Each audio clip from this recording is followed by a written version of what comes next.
Hello all. Firstly, thanks for all my subscribers and viewers for subscribing and viewing my channel.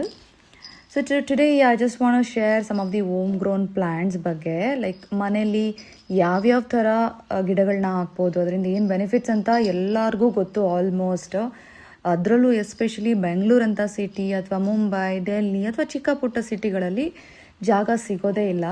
ಅಥವಾ even ನಿಮ್ಮ ಅಕ್ಕಪಕ್ಕ ಖಾಲಿ ಜಾಗಗಳಿದ್ದರೆ ಅಥವಾ ಖಾಲಿ ಸೈಟ್ಗಳಿದ್ದರೆ ಅದನ್ನು ಕ್ಲೀನ್ ಮಾಡಿಸಿ ನೀವು ನಿಮಗೆ ಬೇಕಾಗಿರೋಂಥ ಪ್ಲ್ಯಾಂಟ್ಸ್ನ ಅಥವಾ ಮನೆಗೆ ಬೇಕಾಗಿರೋಂಥ ಪ್ಲ್ಯಾಂಟ್ಸ್ನ ನೀವು ಬೆಳೆಸ್ಕೋಬೋದು. ಆ್ಯಂಡ್ ಐ ಹ್ಯಾವ್ ಸೀನ್ ತುಂಬ ಜನ ಅದರಲ್ಲಿ ಎಕ್ಸ್ಪರ್ಟ್ಸ್ ಆಗಿದ್ದಾರೆ. ಟೆರೆಸ್ ಗಾರ್ಡನ್ನು ಅಥವಾ ಬಾಲ್ಕನಿ ಗಾರ್ಡನು ಅಥವಾ ಚಿಕ್ಕ ಪುಟ್ಟ ಜಾಗ, ಈವನ್ ಪಾಟ್ಸಲ್ಲಿ ತುಂಬ ಯೂಸ್ಫುಲ್ ಆಗೋಂಥ ಕೆಲಸ. ಇದರ ಇಂಡೋರ್ ಅಂದರೆ it gives very good fresh air, good oxygen ಕೊಡುತ್ತೆ, ಹಾಗೆ ಫ್ರೆಶ್ನೆಸ್ ಕೊಡುತ್ತೆ.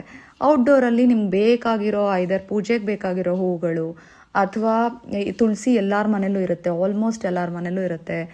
ಅಥವಾ ಪುದೀನ, ಕೊತ್ತಂಬರಿ, ಆಮೇಲೆ ಪಲಾವ್ ಎಲೆ ಅಥವಾ ತುಂಬ rosemary, and then lemon grass, curry leaves, ಪಪ್ಪಾಯ, ಸ್ವಲ್ಪ ಜಾಗ ಸಿಕ್ಕಿದ್ರೆ ಬನಾನಾ ಅಥವಾ ಡ್ರಮ್ ಸ್ಟಿಕ್ ಲೀವ್ಸು, ಈ ಥರ ತುಂಬ ನಿಮ್ಗೇನೇನು ಬೇಕೋ ಆದಷ್ಟು you can spend maybe half an hour in a day.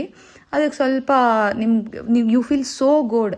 ಈ ಥರದ್ದೆಲ್ಲ ಗಿಡಗಳನ್ನ ಹಾಕ್ತಾ ಇದ್ದರೆ ಅದರಲ್ಲಿ ಬೆಳೆದಿರೋ ಒಂದು ಎಲೆನೂ ತಿನ್ನೋದಕ್ಕೆ you feel so good. You try ಮಾಡಿ ನೋಡಿ.